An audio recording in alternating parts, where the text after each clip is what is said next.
Hi friends, welcome to my channel. కథా బృందానికి స్వాగతం అండి. కథలోనికి వెళ్లే ముందు తప్పకుండా లైక్ చేయండి, షేర్ చేయండి, తప్పకుండా సబ్స్క్రైబ్ చేసుకోండి. సకల పాపాహరణం కార్తీక పురాణ శ్రవణం.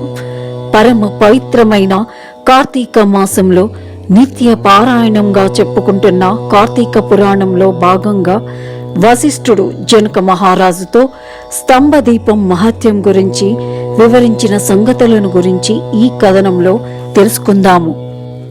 వశిష్ఠుడు జనకునితో 16వ రోజు కథను ప్రారంభిస్తూ ఈ విధంగా చెప్పసాగెను. ఓ రాజా, కార్తీక మాసమున స్నాన దాన జపములు చేయుట, సాలగ్రామ దానం చేయుట ఎంతో ముఖ్యం. ఎవరు శక్తి ఉండి కూడా దానాలు చెయ్యరో అట్టివారు గౌరవాది నరకాలను అనుభవిస్తారు. ఎవరైతే కార్తీక మాసమున 1 రోజుల పాటు తాంబూల దానం చేస్తారో వారు మరుసటి జన్మలో చక్రవర్తులుగా పుడతారు.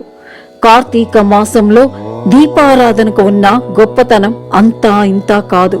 మరొక ముఖ్యమైన విషయం ఏమిటంటే, కార్తీక పౌర్ణమి రోజున దేవాలయంలో స్తంభదీపం పెట్టిన వారికి సకల ఐశ్వర్యాలు కలుగుతాయి. దీపం పెట్టడానికి శక్తి ఉండి కూడా పెట్టని వారు మరుజన్మలో చుంచు జన్మ ఎత్తుతారు. దీనికి ఉదాహరణగా ఒక కథను చెబుతాను వినుము అని వశిష్ఠుల వారు ఇలా చెప్పసాగారు. ఋషులలో అగ్రగణ్యుడిగా పేరుగాంచిన మాతంగి మహాముని ఒక చోట ఆశ్రమాన్ని నిర్మించుకుని దానికి దగ్గరగా ఒక విష్ణువు మందిరాన్ని కూడా నిర్మించి ప్రతి నిత్యము పూజలు చేస్తూ ఉండేవాడు. కార్తీక మాసంలో ఆ ఆశ్రమానికి చుట్టుపక్కల ఉన్న మునులు కూడా అక్కడికి వచ్చి పూజలు చేస్తూ ఉండేవారు. వారు ప్రతి దినము ఆలయ ద్వారాలపై దీపాలను పెట్టి భక్తితో శ్రీహరిని సేవిస్తూ ఉండేవారు.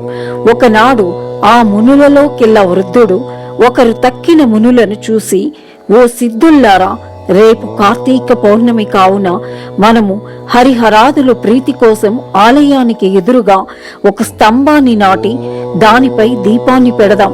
కావున మనము వెంటనే అడవికి వెళ్లి ఒక నిటారైన స్తంభాన్ని తీసుకుని వద్దాం పదండి అని చెప్పగా అందరూ పరమానందంతో అడవికి వెళ్లి చిలువలు పలువలు లేని ఒక నిటారైన చెట్టును మొదలంతా నరికి తీసుకువచ్చి ఆలయంలో స్వామికి ఎదురుగా వాటిని నాటి దానిపై ధాన్యం పోసి ఆవు నేతితో నిండిన పాత్రను దానిపై ఉంచి అందులో వత్తివేసి దీపం వెలిగించి కార్తీక పురాణ పఠనం చేయటం ప్రారంభించారు. ఇంతలో పెళ్ళున శబ్దంతో ఆ స్తంభం విరిగి ముక్కలై కింద పడింది. దానిపై ఉంచిన దీపం కూడా కింద చెల్లా చెదురుగా పడిపోయింది. మునులు ఆ శబ్దంకు ఆశ్చర్యముతో అటువైపు చూడగా ఆ స్తంభం నుండి ఒక మనిషి ప్రత్యక్షం అవుతాడు. ఆ మునులు అతనిని చూసి, ఓయి, నీవెవరు? ఈ స్తంభం నుంచి బయటికి ఎలా వచ్చావు? నీ వృత్తాంతం ఏమిటి అని ప్రశ్నించగా ఆ పురుషుడు వారందరికీ నమస్కరించి, పుణ్యాత్ముల్లారా, నేను పూర్వజన్మలో ఒక బ్రాహ్మణుడును. నా పేరు ధనలోభుడు. నాకు చాలా ధనం ఉండి కూడా ఐశ్వర్య గర్వంతో ప్రవర్తిస్తూ ఉండేవాడిని. ఎవరైనా బ్రాహ్మణుడు నా వద్దకు వచ్చినప్పుడు అతనిని నా కాళ్ళు కడిగి ఆ నీళ్లు అతని నెత్తి మీద చల్లుకోమని అహంకారంగా చెప్పేవాడిని. స్త్రీలను, పసిపిల్లలను హీనంగా చూస్తూ ఉండేవాడిని.